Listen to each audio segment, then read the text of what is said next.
ย่างปลาแห้งพี่น้องย่างปลาแห้งนี่ย่างปลาแห้งไว้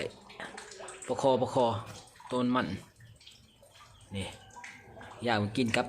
ตำหุงเห็นปะปลามันอันนี้ประคอย่ามนี่ประคอย่ามนี่โคนมันเลยพี่น้องนี่พี่น้อง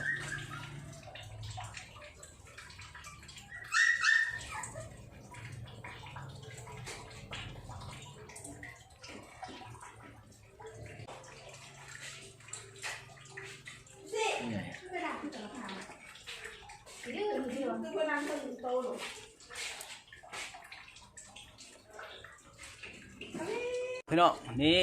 ไปกระหอกมานี่กระหอกแล้วก็ปีกนุกกับกระหอกจะใช้มาลาบน้ำปีกน้ำพี่น้องนี่กระหอกนี่มีป้าน้ำพี่น้องป้าก็มีไงปลามาปีก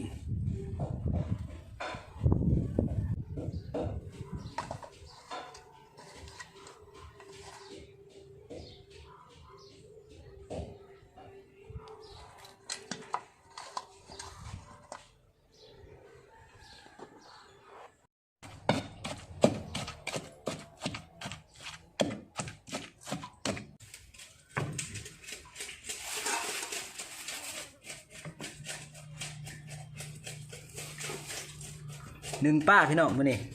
มาเด้อใส่บักบวบใส่บักขาหลายอย่างคาคิงไปตึกซะ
นี่